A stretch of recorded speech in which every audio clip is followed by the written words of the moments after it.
Secretary to the Government of the Federation, George Akume, amongst other guests, explained the need to come up with a model of democratic practice that will be more inclusive and reinforcing social cohesiveness.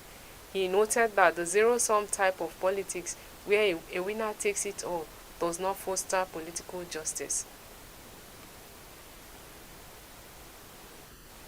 As Nigeria celebrates 25 years of uninterrupted return to democracy, the presidential candidate of the People's Democratic Party (PDP) in the 2023 election, Atiku Abubakar, has berated the All Progressive Congress (APC) for the nation's economic woes. June 12 is a day set aside annually to celebrate democracy. Currently, many Nigerians live in poverty as the nation faces myriads of security challenges. In his message to Nigerians on Tuesday, the former vice president said the past 9 years of the APC administration has brought hardship on the people. The past 9 years has thrown up a regime of extreme hardship manifested in excruciating poverty and unprecedented levels of violence and insecurity upon our people, he said. Sadly, the ruling All Progressives Congress is to blame for bringing forth this dawn of gloom. While criticizing opposition parties for failing to unite and form a coalition capable of unseating the ruling APC, he berated the opposition parties for failing to present a governance plan that will gain the confidence of Nigerians. To Atiku, one of the secondary purposes of declaring June 12 as Democracy Day in Nigeria is to commemorate the history of our prolonged journey towards becoming a stable democratic nation. The former vice president asserted that there is no substitute for democracy as a form of government. Whereas our current democratic dispensation is a quarter of a century old, it will not be out of place to pay tribute to the sacrifices made by many patriots, chiefly among them Basharu MKO Abiola and his beloved wife, Alaja Mrs. Kudirat Abiola, Tafida Shehu Yaradua, and Alfred Rewani, amongst many others. The historical timeline of the struggle that bettered this democracy is abundant with a series of coalitions and alliances among the political leadership government. Posters of Senator Godswill Akpabio and others to ignore them as they were not authorized by any of them. In a statement released in Abuja, Oyebo said the attention of the Office of the President of the Senate, Senator Godswill Akpabio, has been drawn to posters circulating in some parts of Kaduna associating the President of the Senate with a supposed El Rufai 2027 political ambition. A statement by Special Advisor on Media and Publicity to the President of the Senate said Godswill Akpabio does not have any intention to contest for president in 2027, nor is he nursing any ambition of a joint presidential ticket with Malam Nasir El Rufai or any other person by whatever name. Oyebo said this is the handwork of mischief makers and familiar fifth columnists and those bent on opening up windows for tar brushing of the president's loyalists. The action is spurious and mischievous. Senator Akpabio is presently preoccupied with the responsibility of collaborating and providing the required legislative support to President Bola Tinubu to reset Nigeria and make the nation regain its pride of place in the Committee of Nations. This is exactly what Senate President Akpabio, as the chairman of the National Assembly, has been doing since June 13, 2023, and has never at any time contemplated running for president in 2027 or at any other time. It is therefore embarrassing for anyone to link the person of Senate President Godswill Akpabio to an insipid presidential ambition when a competent, trusted, and tested leader, Asiwaju Bola Ahmed Tinubu, GCFR, is in the driving seat, effectively navigating the contours of purposeful leadership and adept governance with his renewed hope agenda. The public was called upon to disregard this unbridled mischief intended to distract Nigerians from the public undertake serious investigations to unravel the promoters of this incident. Air Commodore Abayomi Balogun, retired, is a household name. He has seen it all during his days in the Nigerian Air Force. Popularly known as Balinga by his peers in the Air Force, Balogun fought in the war in Sierra Leone and that of Liberia to quell the insurgents that took up arms against their countries. An experienced Air Force tactician, he shares some of his experience and how the Nigerian military can come in synergy to defeat Boko Haram and ISWAP fighters across the country. The role of the media in every society is so vital. Whatever you want to achieve as a nation, you need the media on your side. If you don't get the media on your side, whether you are fighting, whatever, anything you want to do, you will not get it. Because I used to tell people that the media is a silent weapon, but it can be employed to solve a lot of problems if you know how to use it. And as far as I'm concerned, from the period you said till date, the military or Nigeria as a whole, we've not been using the communication as a tool to achieve our aims and objectives. So I think we have not done well, and I think there's room to do better. All right, sir. In your experience, what challenges do government agencies face in effectively communicating their counterterrorism strategies to the public through the media? Yes, I think the greatest challenge is challenge of ignorance. I will say so because if we all know the roles of the media and how the military can use them, we'll be doing better than what we are doing. Communication can be used as psychological warfare, where you reach out to the hearts and souls and the minds of anybody and to the battlefield. So the role of the media in counterinsurgency is so massive to those who know how to use them. For me, enforce peace enforcement in 1990 in Liberia. We were the first country in the world to do that. Okay, ECOMOG, Nigerian-led ECOMOG was first. The next enforcement was in 91 when the America and the Allies went to Iraq and Kuwait. But if you search anywhere and you ask for peace enforcement, you will see America and the Allies. You will not see Nigeria and ECOMOG because we don't talk about our achievement or what we do. So it's not captured anywhere. But I'll tell you, the peace enforcement of United Nations, chapter 7,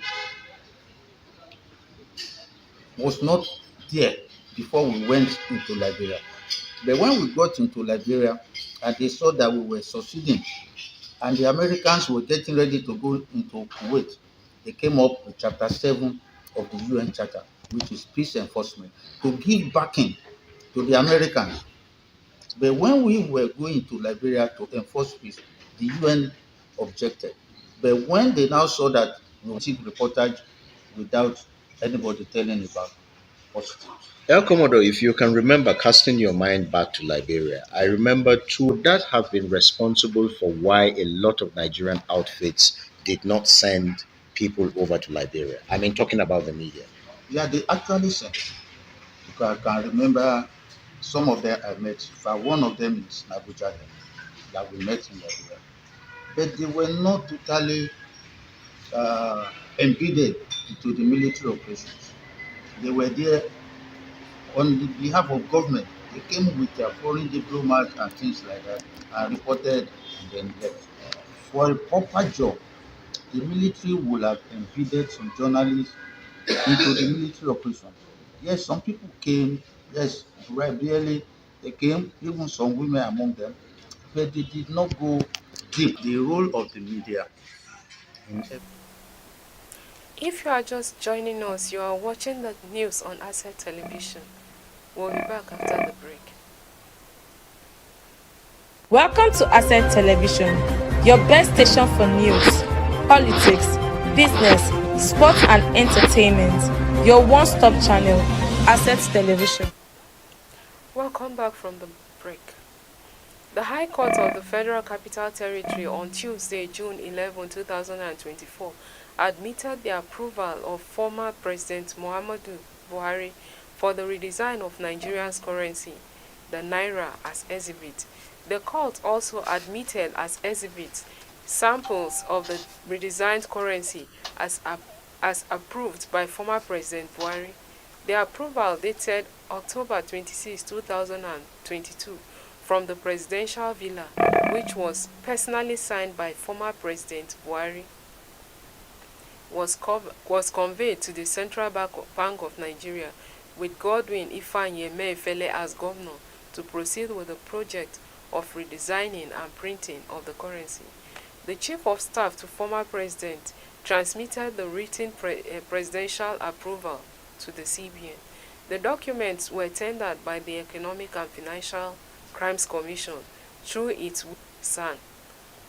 Umar, who claimed to have authorized some memos in relation to former President Buhari, were on the right side. Those printed have the portrait on the left side, adding that the numbering styles for the currency adopted by Emefiele were different from the modes adopted by CBN board.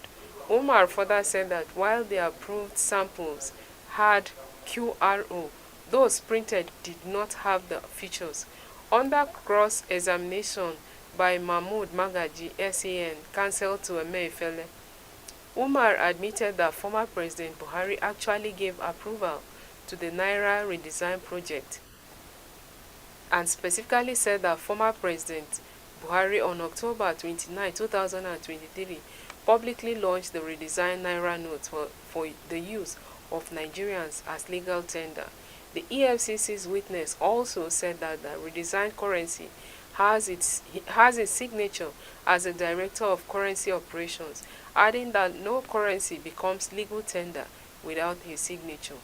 The EFCC had on May 15, 2024 arraigned Emefiele on a 4-count charge before the FCT High Court sitting in Maitama, Abuja, and presided over by Justice Marianne Anene. Emefiele, however, denied the charge and was admitted to bail in the sum of 300 million naira.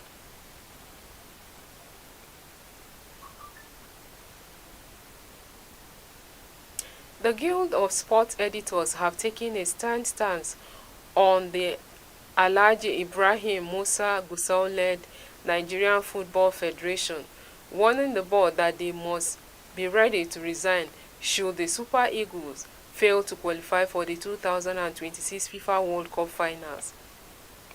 FIFA World Cup in 2026 is scheduled to hold in the United States, Canada, and Mexico.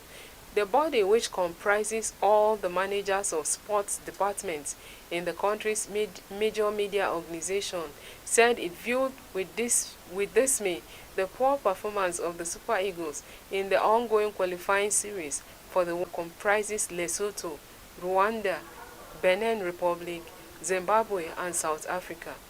In a communique signed by its president Tony Obani, the Guild said, "We are shocked by the manner Nigerians bid to return to the World Cup after missing the 2022 edition is being mismanaged by the Nigerian Football Federation. Complete overhaul of the NFF's technical department, saying that the committee should contain only football persons with sound technical knowledge of the game." The editors lamented that Nigeria could only secure 3 out of 12 available points after 4 matches. To arrest the situation, the body urged the NFF to scout for more corporate support for the Super Eagles, saying that the federation should spread its net to generate the resources that would aid its preparation for the remaining matches in the qualifying series. The body also urged the NFF to check the way players are. Dozens were rescued, but unfortunately, there were many deaths as a result of inhaling smoke from the fire, a senior police commander told State TV. According to Major General Eid Rashid from the Ministry of Interior, firefighters and forensic teams were quickly dispatched to the site. Major General Eid Al-Oweyan, Director General of Criminal Evidence, confirmed that the initial death toll was 35. Later, 6 of the victims succumbed to injuries in a hospital, he said. The Ministry of Health has been put on high alert, having dealt with 43 injured cases so far. These include several with serious injuries who have been moved to various hospitals. Special medical teams were formed to monitor the injured and offer psychological and moral support to them and their families. Interior Minister Sheikh Faid Al-Youssef attributed the tragedy to negligence and greed of building owners and company operators. He announced that the building owner, the company, and were investigating what caused it. And on a sad note, in the Nigerian entertainment scene, veteran Nollywood actor Sule Subebe is dead. Veteran Nollywood actor Dele Adewumi, popularly known as Sule Subebe, is dead. The Yoruba actor died on Wednesday morning at an undisclosed hospital in Ibadan, the Oyo State capital. The news of his death was announced by a popular Ibadan-based cleric, Pastor Ademola Amusan, also known as Agbala Gabriel, who had been catering for the actor in recent months. Announcing Subebe's death, Agbala Gabriel wrote on his Facebook page, "It is a pity Baba Subebe died at the hospital this morning. May his gentle soul rest in perfect peace." Subebe went viral last year when he reflected on his past, admitting that he once led a reckless life during his younger days. And that is the news. I am Doris Samuel. Keep watching Asset Television for more interesting programs. Welcome to Asset Television, your best station for news, politics, business, sports and entertainment. Your one-stop channel, Asset Television.